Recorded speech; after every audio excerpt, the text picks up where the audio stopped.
Hello guys. Teka muna at akin mo nang didiligan yung aking ano ba yun? Yung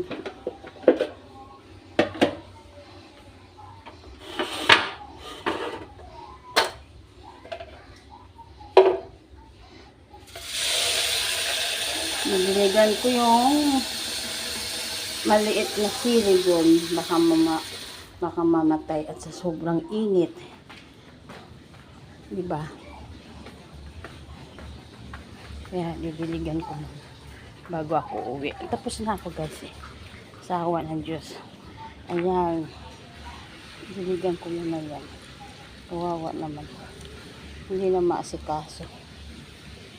Tulad niyan, no, yung puno na yan. Yan, no. Ay, tingnan mo yung dahon guys, oh. Green na green dati yan, hindi mo makikita yung sulok niya sa sobrang kapal at ang green niya. Ngayon, ayan na siya. Wala na. Para na siyang mamamatay, no? Sayang na. Pero siguro hindi pa naman agad-agad mamatayan. Parang katulad nitong katabi niya, oh. Ganyan yan. Ganyan. Tapos siya ganyan na, oh. Tinamaan talaga siya ng init. Kaya pati yung mga puno ng kalamansi ay kawawa na din. Yung mga dahon ay ano na, tamlay. Sayang naman. Yan. Pero yung sa dulo, ayan, ay sa kanto na yan. Maganda yung dahon niya kasi nababasa sa dyan. Gawa ng tulo ng aircon. Yan. Ito, yan, ay mukhang mamamatay na din. Kaya inaagapan nila pagdilig sa umaga. Kaso lang pagdating ng hapon, hindi na nila madidiligan. Ayan.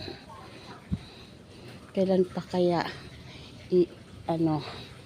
pa kaya itong init na to matapos na.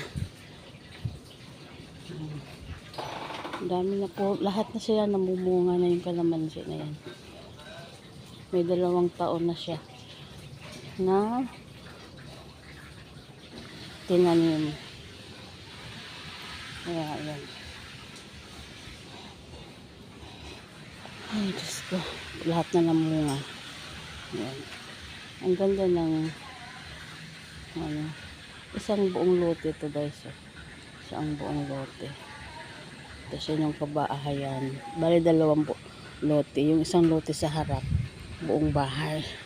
Tapos sa likod, isang lote. Tapos yan guys, kala mo ay yan, lupa na lang siya. Yan, pati na lahat ang mga damo. Pag umulan yan guys ng mga 1 linggong ulan, Diyos ko po, ang kapal-kapal na ng mga damo na yan. Kala mo yung mga patay na. Naku, ang bilis yan tumubo guys pag umulan ng mga 5 araw. Sunod-sunod. Ang bilis tumubo. Halo nga lang sa pagkadamo. May Bermuda at may Carabao grass. Yan.